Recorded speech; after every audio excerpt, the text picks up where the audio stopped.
Kalau puasa tuh, bawaannya tuh kalau ngelihat sesuatu itu suka pengen ini. Terus yang pertama nggak boleh yang banyak berminyak, yang goreng-goreng itu yang paling itu paling enak ya.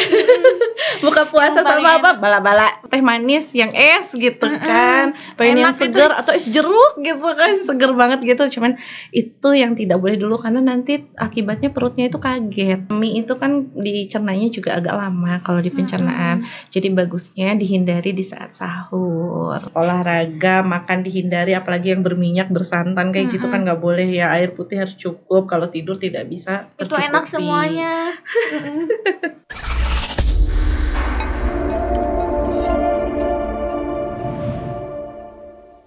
Bismillahirrahmanirrahim. Assalamualaikum warahmatullahi wabarakatuh.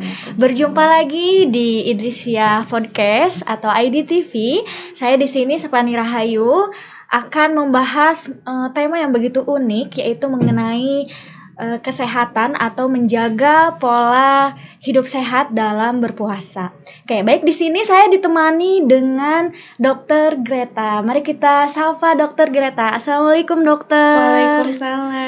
Alhamdulillah. Bagaimana kabarnya, Dok? Alhamdulillah.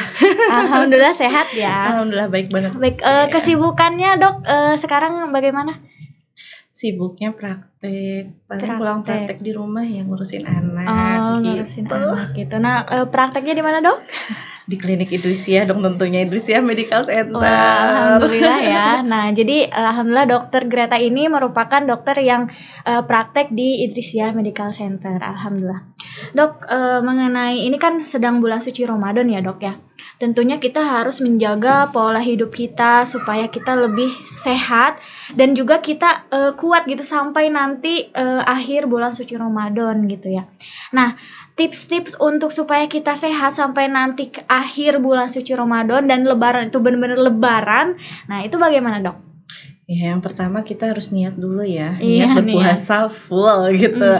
Kalau untuk perempuan mungkin agak sulit ya, nanti ada masa menstruasi kan jadi nggak akan full. Cuma satu, kalau mau puasa itu bagusnya kita pertama niatkan. Kedua, kita tuh harus bisa memilah-milih makanan gitu. Makanannya yang seperti apa nanti mungkin dibahas lagi ya. Terus yang kedua, minum itu harus cukup. Harus cukup ya, air putih bagusnya. Terus yang ketiga harus bisa menyempatkan olahraga. Menyempatkan olahraga. Terutama tidur cukup. Soalnya sekarang kan masa COVID-19 nih, masa pandemi ini. Kalau dengan puasa biasanya kan daya tahan tubuh juga semakin menurun. Ini masuk ke imunitas ya. Jadi kalau misalkan puasa, diusahakan tidurnya juga harus cukup, tetap 8 jam gitu, terpenuhi tidur malam agar biar daya tahan tubuh tuh tidak akan turun. Baik, tadi kan makan ya, ngomong-ngomong tentang makanan. Kalau puasa tuh bawaannya tuh kalau ngelihat sesuatu itu suka pengen ini, apalagi kan di bulan suci Ramadan ini uniknya tuh ada ngabuburit gitu ya. Ngabuburit itu biasanya tuh keliling-keliling, terus di pinggir-pinggir jalan tuh suka ada tukang gorengan, tukang es dan sebagainya. Nah, ini mengenai makanan hal yang harus dihindari atau dikurangi dalam berpuasa ini seperti apa sih, Dok? Jajanan itu? Yang pertama kita nggak boleh dulu ngikutin nafsu dulu. Soalnya kalau misalkan puasa bagusnya itu makan pun tidak boleh terlalu berlebihan asupannya. Terus yang pertama nggak boleh yang banyak berminyak, yang goreng-goreng itu paling enak ya. Buka puasa sama apa? Bala-bala cireng gitu, cirengnya. Cici. Iya, itu enak banget, tapi justru itu yang membuat perut kita atau pencernaan kita malah kurang sehat. Kayak gitu. Kalau es? Kalau es sih menurut saya boleh ya, cuman jangan di saat berbuka puasa. Gitu. Bagusnya setelah kita udah selesai makan berat ya, baru boleh sih kalau itu.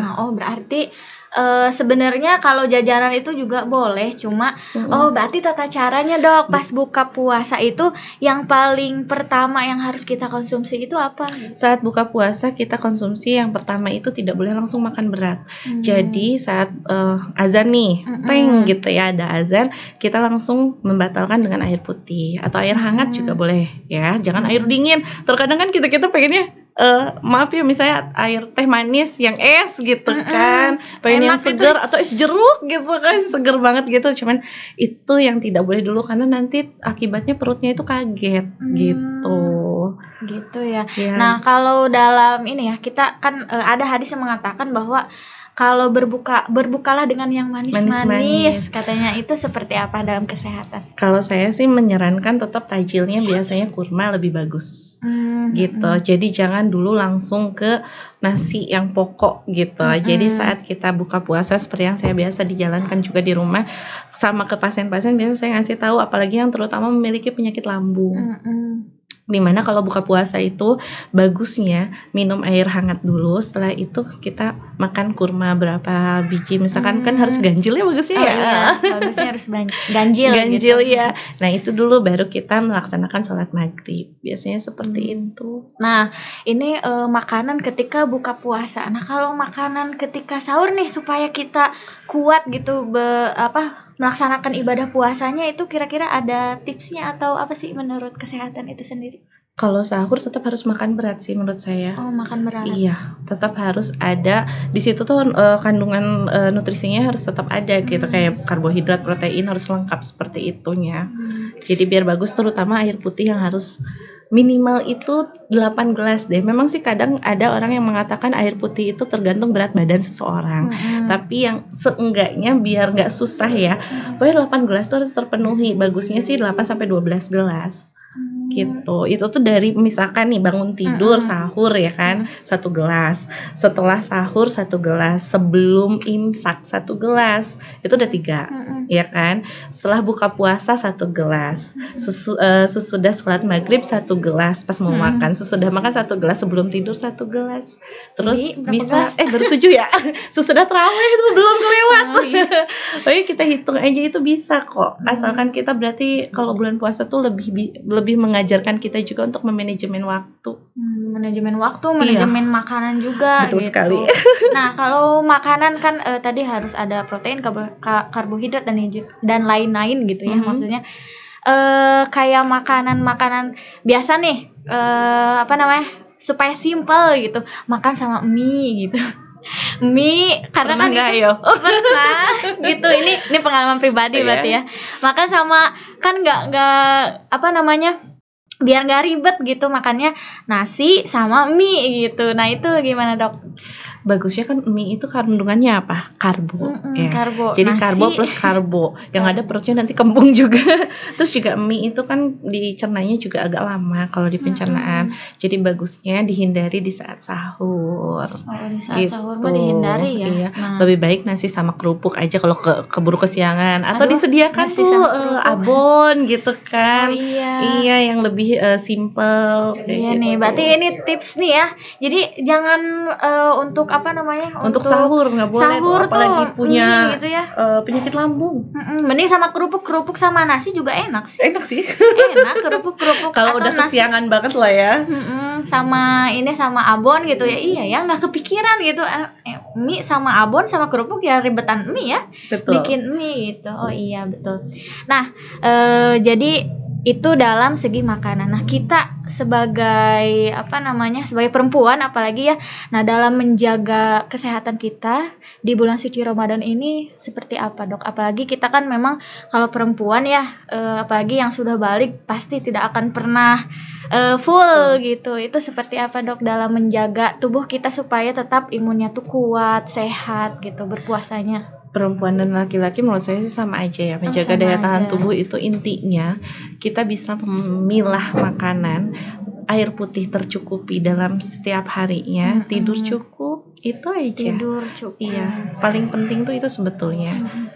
Kalau wanita karir, wanita karir kan takutnya gitu ya, ini yang nonton ada wanita karir, saya mah tidurnya juga enggak segitu gitu, kurang jamnya. Ada nggak sih upaya gitu supaya bisa meskipun tidurnya kurang dari 8 jam itu tapi ini? Bisa pakai menggunakan multivitamin. Multivitamin. Oh, multivitamin. Berarti ya. kalau misalnya salah satu poin itu tidak bisa terpenuhi dengan baik, bagusnya yang lainnya tidak boleh lalai. Kan banyak tuh Yang lainnya poin-poinnya. apa nih? Olahraga, makan dihindari, apalagi yang berminyak, bersantan kayak gitu kan nggak boleh ya. Air putih harus cukup. Kalau tidur tidak bisa Itu tercukupi. enak semuanya. Jadi pengen nih, boleh nggak Iya. nih? Udah Aduh, azan lagi belum nih? puasa, belum. Iya ya. Nah, tadi dokter sempat menyinggung olahraga. Emangnya kan katanya gitu ya, ada mitos atau fakta ini olahraga tuh kalau lagi bulan puasa itu katanya Iya. itu nggak boleh olahraga katanya, soalnya kan lemes, nanti tambah lemes, nanti batal, jadi alasan Ih, batal. kata siapa, nggak ada alasan Ya, itu. aku nanya dong. Oh iya, enggak, justru di saat kita badan diolahragakan itu akan meningkatkan fitnya kita gitu. Jadi imun kita tuh imunitasnya malah jadi bagus. Oh gitu. Tapi mungkin olahraganya nggak semua olahraga kali ya dok ya?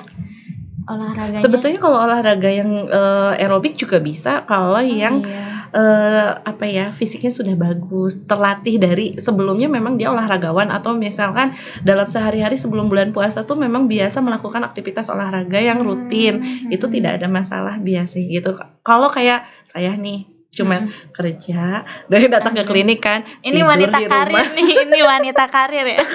Olahraganya cuman mau-maunya aja, males-malesan. Ya pasti kalau langsung melakukan kayak gym kayak gitu atau lari gitu, itu saya juga nggak kuat, kayaknya kehausan, bisa-bisa batal puasanya.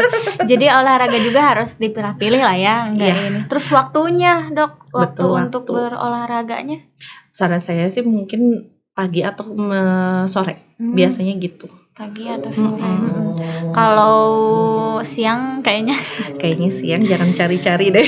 Kalau siang. Nah, ini untuk tidur, kayak katanya kan kalau lagi bulan puasa tuh ya, kalau tidur tuh suka bawaannya tuh ngantuk kalau lagi bulan puasa tuh. Nah, sementara kan tadi hidup sehat itu pola tidur tuh 8 jam gitu. Nah, ini gimana nih kalau tidur akan menghambat gak sih sebenarnya kalau tidur lebih dari 8 jam? Tidur tercukupi 8 jam itu di saat malam hari. Terhitung tidur yang baik itu.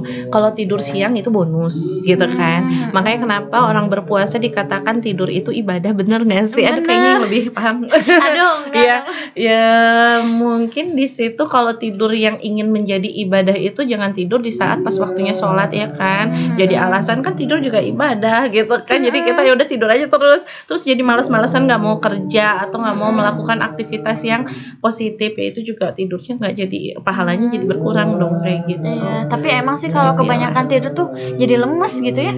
Jadi lemes. Ngerasain sendiri ya. Iya, ini pengalaman saya males gitu ya orangnya, aduh. Di rumah juga kita bisa kok, bagi orang yang malas atau bagi orang yang kayak apa sih, pengennya tuh baringan terus, bisa olahraga. Kayak gitu. Olahraga misalnya olahraga cuman kayak ototnya aja gitu lagi tiduran, atau misalkan lagi main HP nih, kita bisa kakinya kayak di gerak-gerak kayak mengayuh sepeda, itu bisa kayak gitu. Itu udah masuk. Olahraga itu tidak perlu yang waktu banyak, membuang waktu gitu, atau olahraga yang harus mengeluarkan biaya, itu nggak perlu. Ini bagi kaum rebahan. Iya, kaum rebahan lebih tepatnya. Ada solusi untuk selalu olahraga gitu. Betul. Ya. Bisa sambil tiduran, bisa ini mungkin sambil podcast gitu ya, sambil kakinya diputer-puter. Oh iya, bagus. Olahraga kita gini-gini juga, ya. Sambil lah gitu ya. Oke, untuk olahraga, kalau ini kan biasanya nih kalau ibu-ibu nih misalkan, atau saya deh ya, saya tadi udah ngepel, udah nyuci, udah ini, itu juga olahraga gitu. Itu udah banyak sih yang bilang seperti itu. Sebenarnya kalau kegiatan sehari-hari kayak rumah tangga, itu kita tidak mengelompokkannya sebagai aktivitas fisik olahraga gitu. Jadi mungkin beda. Udah beda jalur gitu. Iya. Kan itu nyuci dok, gini nyuci juga ototnya kebentuk ya. Tapi kalau kata sesepuh saya, jadi itu tuh katanya beda olahraganya. Jadi tolong kita mengedukasi bahwa ke orang lain mungkin ya yang pada nonton sekarang itu, diingatkan bahwa olahraga itu bukan berarti kita mengeluarkan keringat. Nah. Kan kita kepanasan aja ngeluarin keringat, ya kan? Di sini juga grogi keluarin keringat. Grogi aku juga. Iya ya, oh iya, berarti olahraga tuh benar-benar harus olahraga di olahraganya gitu. Betul. Iya. Bukan hanya sekedar iyalah. Mantap. Oke. Nah, itu berarti bagi ibu-ibu ya, ibu-ibu. Jadi jangan dijadikan alasan udah nyuci, udah ngepel, udah juga sapu-sapu dan sebagainya. Dan udah olahraga nggak olahraga tetap ibu harus olahraga juga gitu supaya kita minimal sehat. Seminggu 2 kali bagus tuh. Minimal tuh, Iya. Bu. Minimal seminggu 2 kali. Jadi dokter juga minimal seminggu 2 kali ya? 2 kali insyaallah. Iya, oke. Nah, ini kalau tadi kita sudah membahas tentang kesehatan mengenai ya perempuan. Selain itu perempuan kan bukan hanya haid saja ya hambatannya gitu, tapi ini bagi busui nih. Banyak yang bertanya ini bagi busui sama Bumil gimana nih puasanya gitu. Pengalaman saya nih busui ya. Iya, itu kedua pengalaman kalinya dokter ya. Saya belum berpengalaman. Bumil? Oh, belum. Belum. Kalau untuk apa dulu nih? Untuk Bumil dulu atau busui dulu nih? Kayaknya Bumil dulu deh. Secara ini aja ya, secara gambaran secara gambaran umum aja. Kalau untuk Bumil, pengalaman saya saat itu saya pernah mengikuti puasa selama 2 minggu. Tapi di situ berat badan saya malah menurun. Terus air ketuban berkurang. Jadi boleh melakukan puasa kalau satu, ibunya sehat, janinnya juga tidak ada masalah, sehat juga. Pentingnya itu konsultasi langsung ke dokter kandungannya, kayak gitu, karena memang harus ada pemeriksaan rutin lagi kalau bulan puasa gitu. Malah jadi ada perluan. Cuman yang saya pengalaman pertama waktu saya hamil puasa, saya alhamdulillah tuh kuat 1 bulan saya full gitu, 30 hari tuh tidak ada sedikit pun yang batal. Insya Allah mudah-mudahan puasa pahalanya juga. Jadi kalau misalkan mau kuat itu kitanya dulu sih kayak sugesti kayak gitu ya. Sugesti. Dan ya balik lagi ke yang tadi topik utama itu, jadi semuanya harus terjaga. Semuanya harus terjaga. Nah, kalau biasanya nih ada yang ibunya kuat, ininya di dalamnya janinnya kuat, itu ada kan yang seperti itu. Berarti tidak diharuskan puasa ya. Betul. Kalau terus sebaliknya bayinya kuat, ibunya yang enggak kuat, itu mah sugesti kali ya. Iya, sugesti bisa. Cuman kalau kata saya sih tetap balik lagi aja harus dikonsultasikan ke dokternya atau ke bidan, boleh lah gitu. Bisakah saya lanjut puasa apa tidak? Karena memang pada bidan itu pada orang yang Bumil itu puasa resikonya biasanya ke janin. Kalau busui, nah sekarang kita masuk busui ya. Kalau busui kalau misalkan mau puasa itu tidak ada pantangan, apalagi kalau yang busui itu biasanya belum ada datangnya menstruasi, bisa gitu. Karena dia ASI eksklusif di mana menjadikan amenore. Amenore itu yang tidak menstruasi dikarenakan ASI ya. Jadi KB alami ibaratnya gitu. Kesempatan untuk puasa penuh tuh kan bahagia banget ya kalau para perempuan itu kalau ingin puasa penuh tuh agak sulit ya, tapi saat dikasih waktu seperti itu gunakan. Caranya satu, agar ASI kita terpenuhi, nutrisinya bagus. Balik lagi ke yang tadi saya jelaskan, makanan itu harus kita betul-betul nutrisinya lengkap, gizinya seimbang gitu. Air putih harus tercukupi karena ASI tidak cukup, kita harus makan, misalnya kita mau makan pizza satu udah kenyang gitu, kita mau makan apa lagi cuman sedikit-sedikit itu malah ASI terganggu produksinya. Kayak gitu. Berarti ini mitos atau fakta kalau misalkan puasa ini mampu menurunkan kualitas ASI para busui? Mitos apa fakta ya itu? Soalnya gini, kalau misalkan saya belum jawab dulu mitos fakta ya. Jadi tergantung nutrisinya yang seperti apa. Kalau misalkan dengan busunya itu makannya bagus, nutrisinya bagus, insya Allah si produksi ASI-nya juga nutrisinya bagus. Cuman kalau misalkan kurangnya cairan yang masuk, minum air putihnya kurang, itu akan bukan mengurangi nutrisi ASI, karena ASI itu luar biasa, subhanallah sekali. Allah menciptakan ASI itu udah lebih dari obat, lebih dari vaksin, lebih dari semuanya, itu imun yang terbaik untuk bayi. Subhanallah ya. Iya, jadi pengalaman saya pribadi di saat saya kena isolasi mandiri itu waktu COVID, anak bayi saya itu masih ASI. Tidak pernah ada sakit, demam, tidak ada, karena terus aja ASI-nya saya berikan gitu. Jadi memang tidak diberikan obat-obatan lain, vitamin lain, hanya ASI aja terus. Jadi itu memang udah obatnya gitu. Jadi itu mah mitos atau fakta ya? Sebetulnya sih kalau misalnya Mendekati gitu ke mitos, gitu. iya, lebih ke mitos sih. Lebih ke mitos karena kalau berpuasa berarti tidak menurunkan kualitas ASI. Tidak, Justru ASI itu ASI mah tetap sama. ASI. Terkadang ada yang bicara misalkan ASI-nya kok nggak kental sih, ASI-nya kok encer sih, padahal itu tuh semuanya tuh tiap ibu, tiap busu itu beda bentuknya ASI gitu. Ada yang putih kental, ada yang kayak putihnya tuh nggak putih banget gitu, warnanya beda.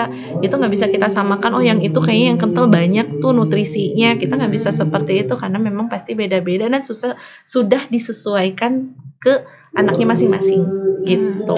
Nah, untuk yang busui misalkan dia sedang berpuasa gitu. Nah, karena tadi kan kembali lagi takut kualitas ASI-nya tuh menurun. Jadi dia tuh kayak menyimpan cadangan ASI gitu buat nanti karena ibunya berpuasa gitu. Itu bisa tuh kayak gitu, ide yang bagus juga. Tapi buat seperti hal yang kayak wanita karir biasanya kan disimpan ya jadi ASI ya.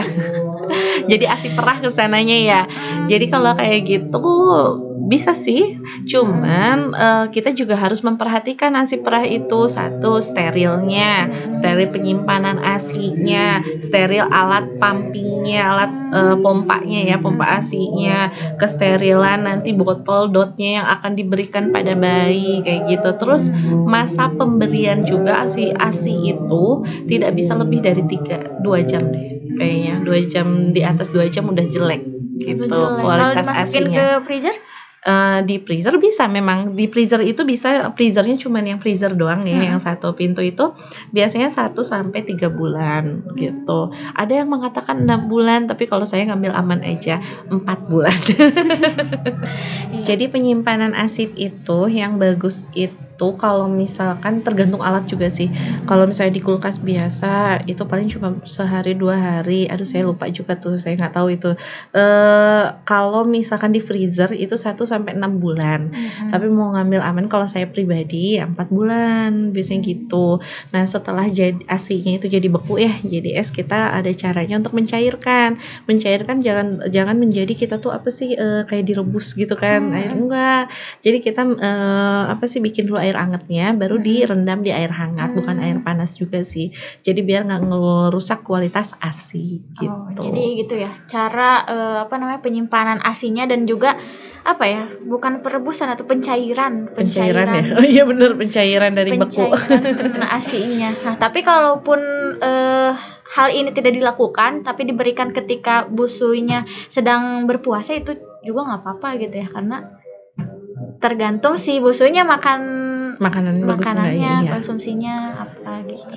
Nah ini ada kita belok dulu nih, ini boleh. Mitos atau fakta sih kalau lansia itu tidak boleh berpuasa gitu, karena apakah usia itu mempengaruhi atau gimana ya ini tuh kekuatan berpuasa atau seperti apa ya? Lansia berarti dikatakan lansia itu di atas 60 tahun ya, berarti 61 ke atas.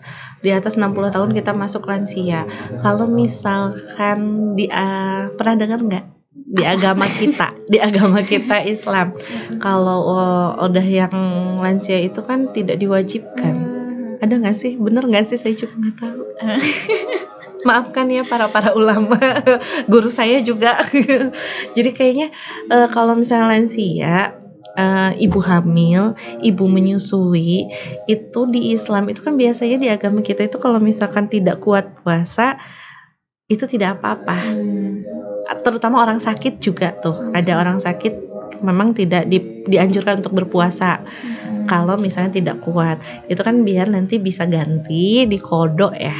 Terus atau enggak kalau misalkan nggak bisa juga ada fidyah, bisa gitu kan? Oh iya sih. Kalau itu jadi kalau puasa mah kayaknya mitos deh.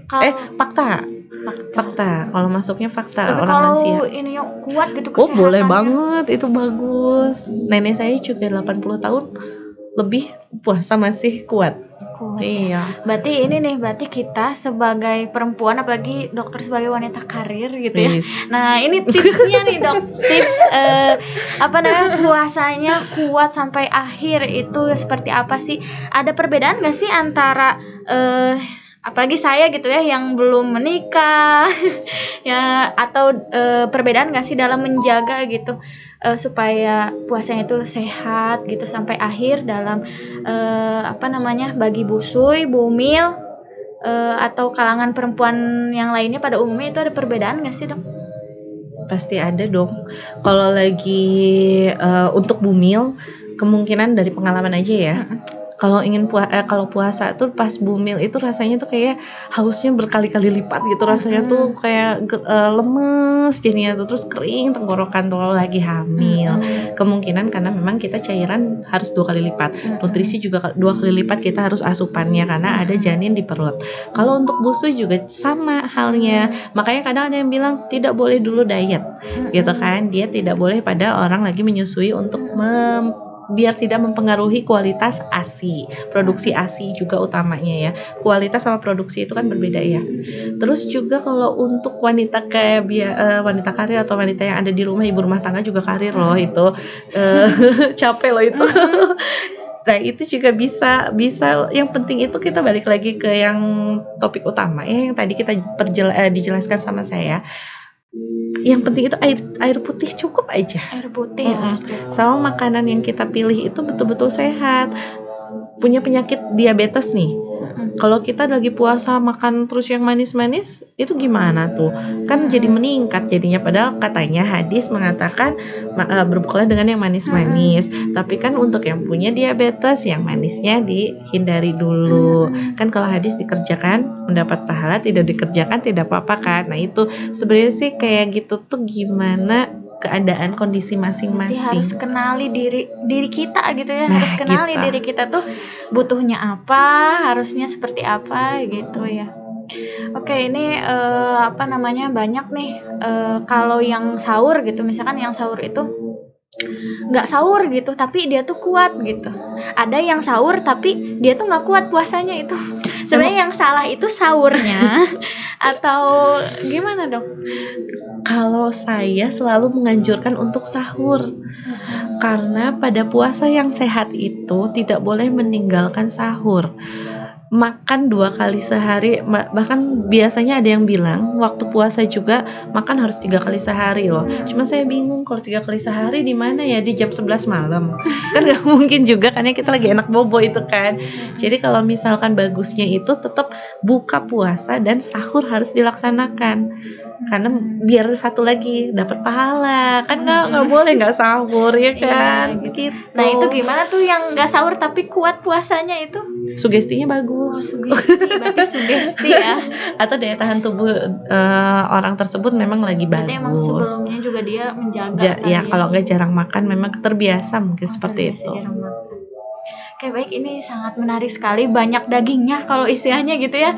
Ini pembahasan kali ini karena memang ini tentang kesehatan ini justru kebutuhan kita gitu ya, kebutuhan sehari-hari kita. Apalagi ini di bulan suci Ramadan, kita sangat membutuhkan sekali metode-metode, cara-cara bagaimana supaya kita senantiasa sehat, sehingga nanti ketika lebaran itu ya lebaran tuh benar-benar bahagia gitu, karena dengan sehat lahir batin gitu ya, lahiriahnya sehat, batinnya juga sehat karena sudah berpuasa. Nah, ini alhamdulillah. Selanjutnya untuk yang terakhir dok, coba saya minta tips-tips atau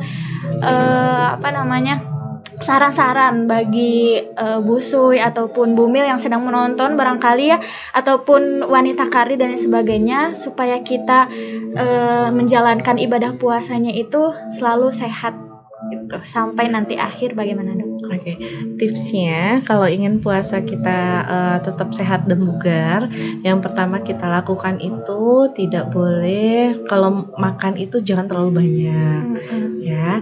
Terus air putih harus tercukupi 8 sampai 12 gelas ya.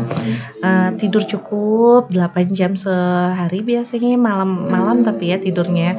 Terus olahraga juga harus ada, tidak boleh malas-malasan. Makanan juga harus yang bergizi, nggak boleh cuma makan misalnya nasi bala-bala gitu kan. Orang Sunda kan kayak gitu ya. Yang penting wareg katanya gitu. Lalu nasi mie yang tadi katanya teteh kayak gitu, aduh itu jangan deh, dihindari. Jadi pilihlah makanan yang bergizi, gizi lengkap. Ada semua protein nabati, protein hewani, ada karbohidratnya gitu, itu semua harus ada. Terus setelah itu juga tidak boleh kita itu malas-malesan gitu. Males-malesan ya, jadi harus bergerak gitu ya. Iya. Harus banyak bergerak. Jangan banyak makanan yang bikin kita lemes tuh, biasanya kan yang manis-manis, minyak-minyak, itu yang mengandung minyak, itu kan lemak-lemak ya. Mengandung lemak tinggi biasanya badan jadi berat gitu, kayak gitu kan. Baik, alhamdulillah Dok, terima kasih banyak tipsnya. Mudah-mudahan para penonton dimanapun berada bisa kita manfaatkan atau kita lakukan di kehidupan kita sehari-hari, dan juga mudah-mudahan puasa kita tamat sampai akhir nanti full ya, dan sampai juga lebaran. Sampai lebaran, dan juga mudah-mudahan kita diberikan kesehatan ya. Amin. Sehat lahir dan batin. Alhamdulillahirobbilalamin. Baik, saya Fani Rahayu izin undur diri. Terima kasih telah menonton podcast Idrisiah TV. Saya bersama Dr. Greta. Jangan lupa like, comment, and subscribe. Assalamualaikum warahmatullahi wabarakatuh. Waalaikumsalam.